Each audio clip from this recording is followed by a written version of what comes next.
one single thing that we remember Kibaki for. But for the 10 years that he was a president, he never attempted to start or introduce free secondary education. I hear people say that Kibaki was able to teach or have our children learn for free. It is not true. He made sure that our children went to school for free in primary school. For secondary school, it is President Uhuru Kenyatta who started this initiative of Kwanza, it was subsidized secondary school. Then later he announced that it should be free day secondary school. And so each child in day secondary school right now, according to government policy, should be paid for 22,000 shillings every year. For junior secondary school, it is 15,000. And for primary school, it is 1,400.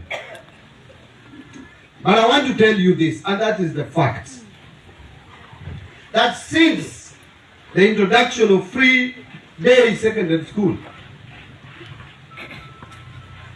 the government has not been able to give or allocate every student 22,000.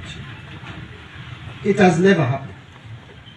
The government has always been having debts for schools, and this teacher can tell you, the principal. That is why you hear principals saying, we have not received full capitation. But let me tell you this, the government disburses the whole amount allocated in the budget, but still it is not enough. So, the only thing I did yesterday was to confirm that yes, we have allocated so much budget and we are giving it in full, but it is not enough to give every child in Kenya 22,000 shillings. That budget, if you divide by the number of children in Kenya who are in senior secondary school, you will only get about 17,000. And that is the story. That is what has been happening when Uhuru was the president. It is what we have even now. In fact, yesterday I was wondering when MPs were asking me why I have not released 22,000 per student. I asked them, where do I get that money? It is them who passed the budget. In fact, the latest budget, even the capitation we had put, Parliament reduced it further. So once a budget has been allocated, where do I have money? Where do I get money to pay the full 22,000? So whatever is there will be paid in full.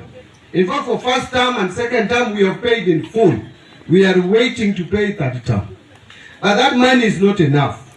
We are looking at revenue collection.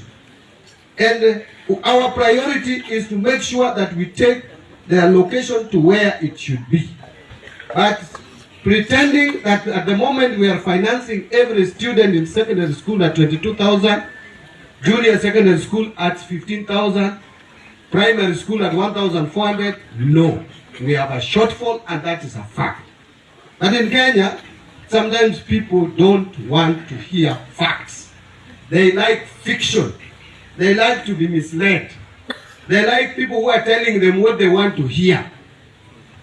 Now, I was asking MPs, actually this was my suggestion to them, that because we are only having a shortfall of about 5,000 per student, if we are truly serious that we want full capitation to go to school, we could agree that out of the National Government Constituency Development Fund, the 58 billion, we know 40% by law is bursary.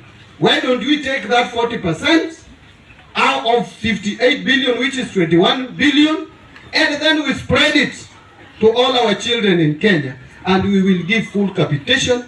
No one needs to go to the MP to ask for money, because the government shall have paid full fees for everybody. There would be no need to go for bursary. Money has already been paid by government. But when my colleague MPs, because I'm still like an MP, when they had that, hapo hawataki. But they want Mbadi to tell them that every child will get 22,000. But where is that money? The budget cannot accommodate 22,000. It can accommodate 17,000. We are discussing as a government how that shortfall can be bridged. But in the meantime, I offered a solution. One of the solutions, get the bursary money, mop it up from govt, from NGCDF, from county bursary if they want to negotiate with us. We put it in one basket and give it to all children in Kenya so that everybody gets equal amount. All children go to school without pay. That is the suggestion I'm putting on the table. If you have another suggestion, offer it.